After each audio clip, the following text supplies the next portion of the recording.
10% of my subscriber base asked me if I would please melt some metal. So I'm going to do that, even though you can watch the King of Random just as easily. So I've got three different kinds of metal here. This is pewter, which is mostly tin. It's usually a combination of tin and lead, and it's not stamped, which is annoying. It would be handy if it was, but it's not. But I'm going to assume it's all tin. And then this is brass. And the third thing I want to melt is aluminum. What I'm going to do is I'm going to melt the tin first, because tin melts really at a really low temperature, so I don't have to get the fire too hot. That also lets me build up the foundry so that it's hotter overall, which means I can then melt aluminum. And by the time I'm done melting the aluminum, everything's going to be pretty darn hot. I'll have to stoke up the charcoal a couple times, but then I'll move on and I'll melt this brass, because the brass takes a lot more heat.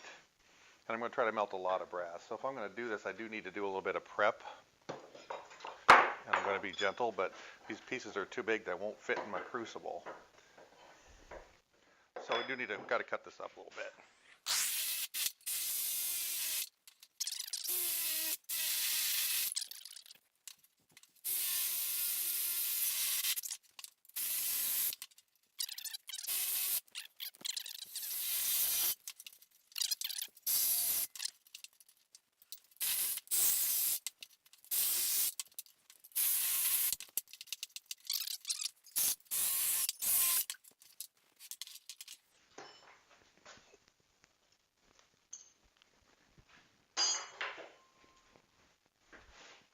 So there's my brass. The tin is a little easier to deal with.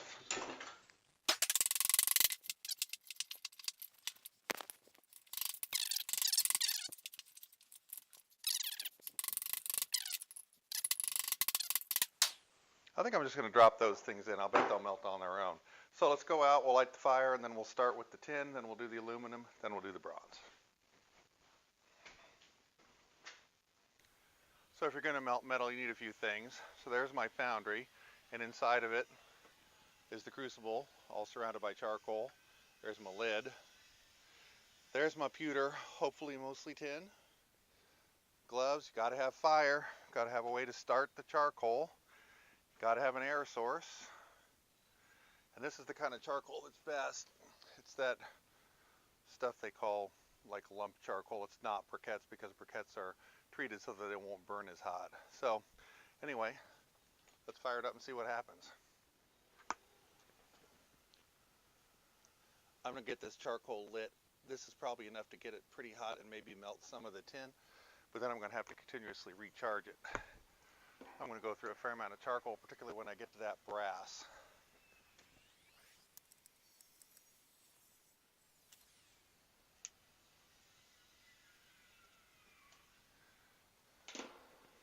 I don't dink around waiting very much for them to burn down. I just get the air going. It's surprising how fast this stuff catches. See, this is what I like about the exhaust fan or the shower fan. It doesn't make a lot of noise like a hairdryer does, and it puts out a lot of air.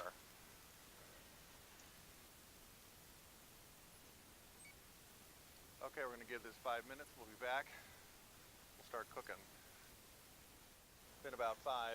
You can see, actually, this is what usually happens. It starts heating up mostly on the side toward the air to begin with. And it's also going to run out of charcoal first over here. But it's doing okay. The fire's starting to wrap around the crucible. It's also sitting on charcoal, so it's getting some heat from there too. So I'm going to go ahead and drop a piece of tin in here and see what happens. The crucible's not very hot yet. It's still kind of gray. It'll heat up to a kind of a dull orange. But like I said, this stuff doesn't take a lot of heat, so I'm going to go ahead and put it in and we'll see what happens. I don't know if you can see that, but the bottom's already melted out of this damn thing. It's already liquefied. Yeah, that's definitely tin. It would not have done that if it were any other metal. We'll just watch this go, and then I'll just keep feeding it in. There it goes. Okay, well, we know we got, well, it's pewter, but it's tin, so we'll keep going here.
Well, I started scooping dross off with that pipe, and now it's decided it wants to go.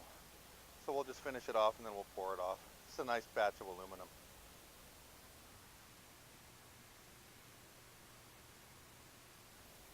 Getting ready for the main event here. I'm going to pop that brass in after I poured this off.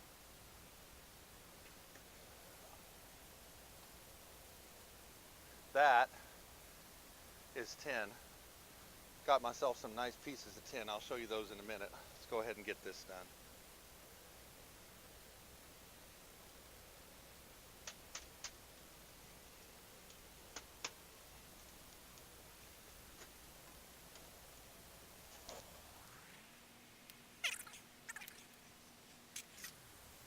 Okay, you guys ready?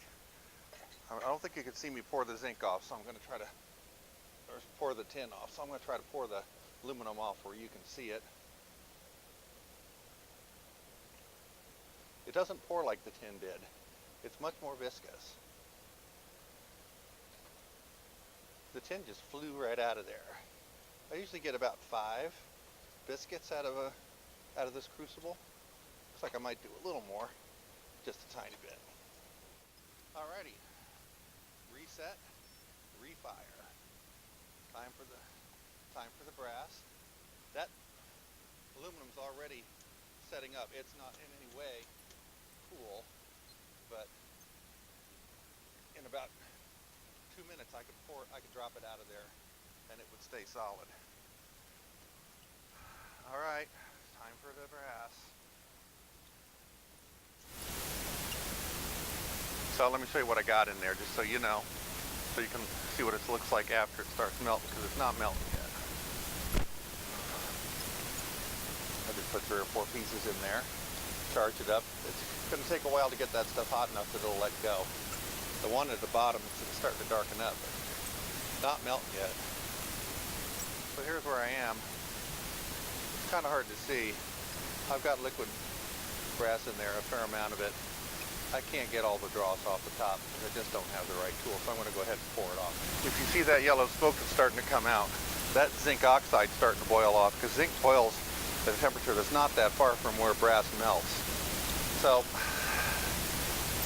they say it's not toxic. I mean, it's not like cancer toxic, but it's irritating. I don't really want to do that, so let's get that brass out of there. Look at that. Yeah, it's got a lot of shit on top of it, unfortunately. We'll live with that for now. It's got a very nice red color to it. It's very liquidy.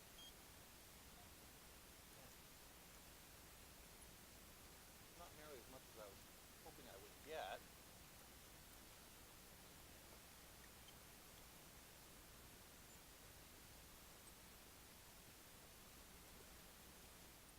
Okay, I think we're done here. I'll pour out the last of this brass, and I'll show you what we melted today.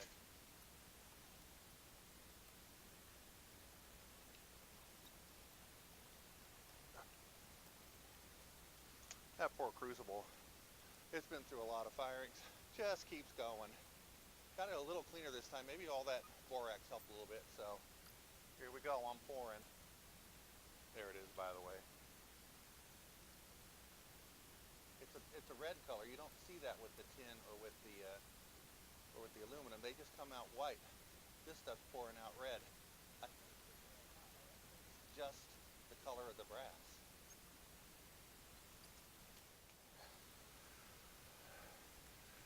There's 3 nice ingots. They're prettier than the others I got. Let me clean up and kill this fire and stuff, and I'll show you what I came out with. Well, here we are. I spent about an hour and a half making this. Over here is my tin. Over here is my aluminum, 5 ingots like I always get out of that crucible. This is my first brass ones. This is my second brass ones. Here's my old brass, the brass that I had done before. Big difference in the color on the first and second sets. I'm wondering if maybe that's because of the use of that borax. This stuff's really hot, by the way. But I can pick that up. That's just a splash. That's got nice brass color to it. That right there is my zinc. I'm going to have to start labeling these because I'm going to forget what's what. I got my eye on this brass. I got my eye on this tin. I got my eye on a whole bunch of copper that I'll show you later because I'm really still interested in making bronze. I got pretty hot today. For a while there I didn't think I was going to make it, but I did. I got me a nice crispy crucible. That sucker's been through a lot. And I've also got a pair of really janked up tongs there. I'll have to work on those. So anyway, that's all I got for this evening. I think it's time for me to tell you to like, subscribe. Remember, don't do what I do because I'm an idiot.